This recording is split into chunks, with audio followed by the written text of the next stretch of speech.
And then as a college professor, I had to become a professional speaker where I spoke all across the country for high level, national, international organizations, doing presentations and talks. And then going into the business entrepreneurial space, I learned what it meant to become like a professional speaker and getting booked as a speaker, not just giving presentations.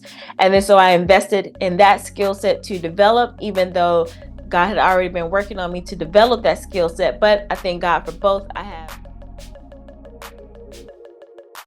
everyone, Bernita here, the Brilliant Solutionist, where we are talking about life and business skills and strategies from a biblical perspective. And in this series, we are talking about how to transform your frustration into financial forward momentum and 6 skills. Be sure to go all the way back and watch the introduction video if you have not. Then go to video number 1 where we talked about the first skill, video number 2 where we talk about the second skill, so you can be caught up today for skill number 3.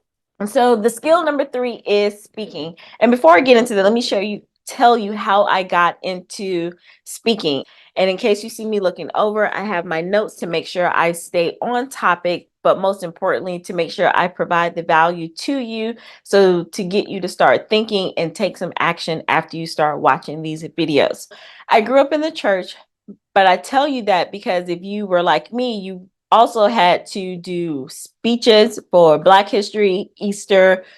If you were in a Baptist church, you had to go to Congress and do all of those things.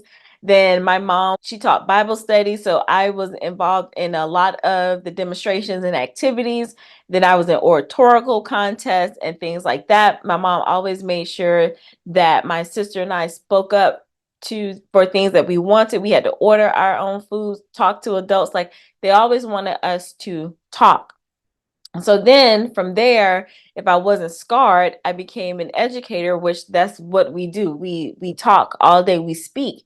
And then as a college professor, I had to become a professional speaker where I spoke all across the country for high level, national, international organizations, doing presentations and talks. And then going into the business entrepreneurial space, I learned what it meant to become like a professional speaker and getting booked as a speaker, not just giving presentations.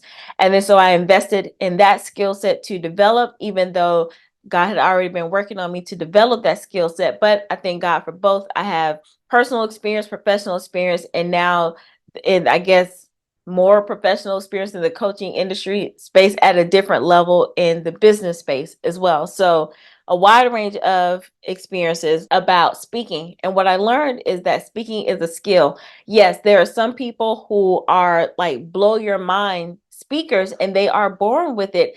But what a lot of people don't know is that they come across as if, oh, I just got it like that. But they do practice and develop that skill set. So just because something is just because you're naturally good at something doesn't mean that you're supposed to just let it chill. You actually are supposed to develop it and cultivate it so that it can reach its max potential.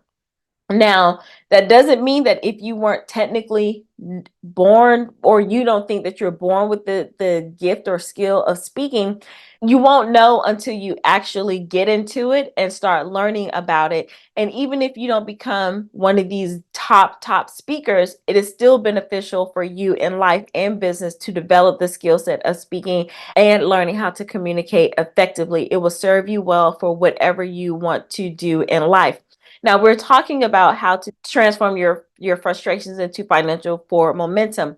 Obviously, we're talking about speaking with a purpose and the things that have frustrated you in life. Now you're going to speak about them to help other people.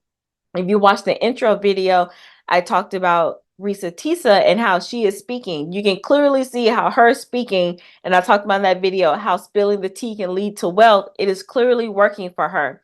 But that's why I want you to go back and watch the mindset video, because it's not just, oh, let me speak so I can make this money. You have to know how to speak with a purpose and what to speak about and who to speak to.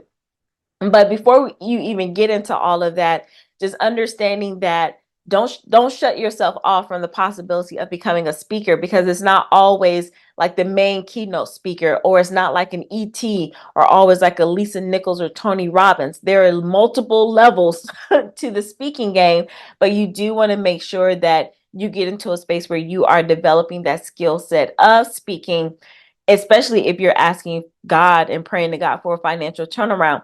I keep talking about God and particularly to Christians, not saying that this is just for Christians, but we see people out here who are not Christians who are speaking about so many other things, and they are building wealth doing that. They're having financial success. They are doing the things that you desire to do. And the difference is they opened their mouth and they started speaking. And that is what you have, that I encourage you to do as well. All these skills can be done in isolation.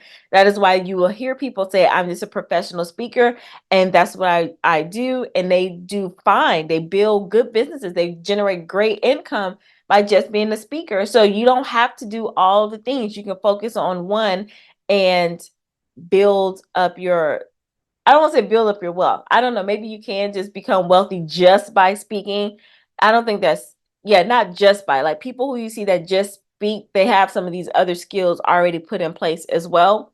But you can do a lot and change your financial situation if you learn how to speak and communicate. And I'm putting those two together because some people think that just being on stage is what can get you your financial turnaround. But learning how to communicate with the right people, having a conversation with an investor, knowing what to say and how to say it, that could change your life, your business with an instant, and it didn't take a whole speech. All right. So as we are going through these, I want you to hear some reflection questions. I want you to actually answer them. What can you start speaking about that help others and to get paid doing it? A lot of you are speaking just for free, and you're speaking, and not saying that you should not, because I used Risa. I'm not sure what her, I didn't watch the whole series. I don't know what her end game was, but I don't think she sat up there and did a 54-part series like, okay, I'm about to get paid for this. And maybe she's wanting to either get off her chest or share with others. But there is something that you are doing and people want to hear. They're asking you for it, but you're not in a place of where you're charging, or you don't feel like you should charge, but yet you're asking God for a financial turnaround. And He literally gave you the platform or the people, the avenue to speak. And that's why we talked about in video number 1 with mindset. That's why these skills can be in isolation, but mindset goes with all of them. Mindset is at the foundation of all the other skills that we're going to talk about. So, yes, there are times you speak for free. Hello, YouTube, speaking for free. But then there are times when you know, when you have, if you've gone to people's stages over and over and over, and you have not charged them, but then you are not in a position where you want to be financially, something is off. So that's beyond what we're going to talk about in this series, but I just want to put that message or bug in your ear, as people used to say, because maybe somebody needs to hear that you are worth being paid for what you're speaking, especially because I know what it takes to put a speech together or a presentation together, especially if you're not up there just winging it, you're actually preparing for it. You deserve to get paid for that. So there are some scriptures I want to share with you. I was looking around because I did not have my phone with me. I took it out because that's where I was reading. So we're gonna go old school. So you're gonna hear some pages flipping.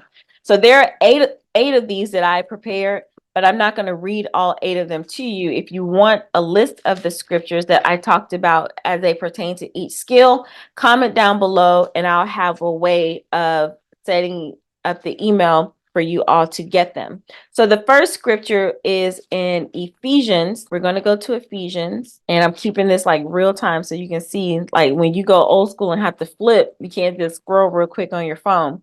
So Ephesians chapter 4, verse 29. Now, all of these are in the Amplified because my actual Bible is the Amplified version. Even though I read and study out the King James Version, I know King James Version scriptures by heart, but I think Amplified really breaks things down so you don't get caught up on the thou, thee, they, and so forth. So Ephesians chapter 4, verse 29. Do not let unwholesome, foul, profane, worthless, vulgar words ever come out of your mouth, but only such speech as is good for building up others according to the need and the occasion, so that will be a blessing to those who hear you speak. Got a limited amount of time on this earth. Use your words wisely. The next scripture is Colossians. So we're going to go to Colossians chapter 4. You know, as I'm looking, so I used to play this game. Let me know if you played this game. It's called Draw Swords. When I was in Bible study, my mom would have us training so we would know exactly where the scriptures were, and if they would call out a book, chapter, and verse, and the first person to get to it and start reading it win. Now I'll tell you all a secret. I didn't necessarily cheat. I would flip, and I knew I was better. I was faster at it than I am now. But a lot of the scriptures, because that was the kind of kid I was, I knew them by heart. So they wouldn't let me go up because they were like, you already know it. I didn't know them all, but I would start saying it. And they were like, that's not fair. So I couldn't participate that much. But um I lost the art of like really finding them quickly in the paper version because of electronics. Okay. Colossians chapter 4, verse 6. Let your speech at all times be gracious and pleasant, seasoned with salt, so that you will know how to answer each one who questions you.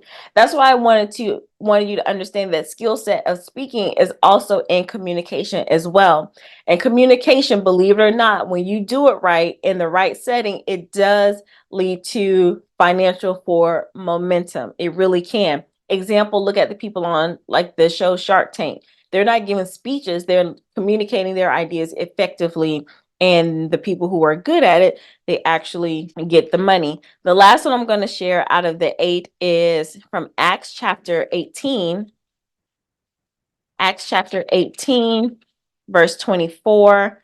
I did have that I wanted to read out of the Message version, but since I don't have my electronic device with me, it will be out of the Amplified version. So Acts 18, verse 24, it says, now a Jew named Apollos, a native of Alexandria, came to Ephesus. He was an eloquent and cultured man.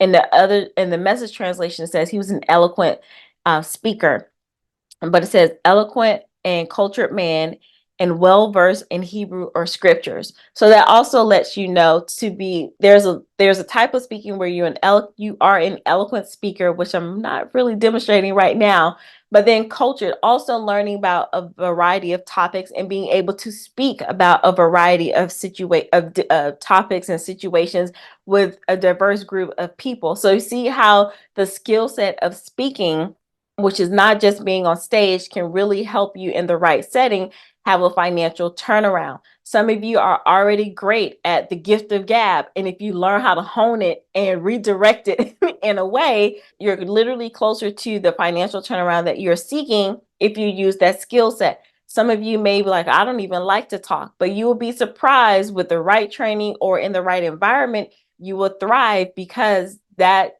gift or like you can learn anything and develop it. Some people just have to work harder, but that doesn't mean that you're any less good at it or talented just because you have to put in the work.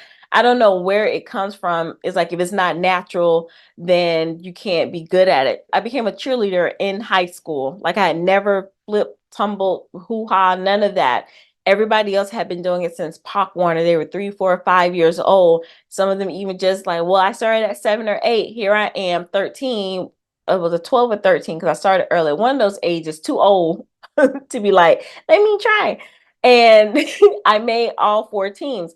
I didn't know I could jump like that. I didn't know I could flip like that. I didn't know I could do all those things and lift up people, talk. I didn't know all of that until I actually got into it. When I started off jumping was not how I finished jumping. I had to develop that because it was underdeveloped, but it was something that's already in me. I could have I didn't start off early enough, or I wasn't a natural cheerleader, or a natural whatever.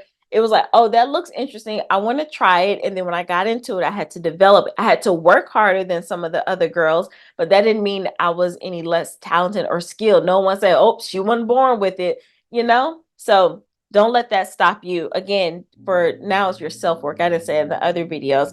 Find out what you can start speaking about to help others and get paid. And then think about ways that you can up level how you're currently speaking now.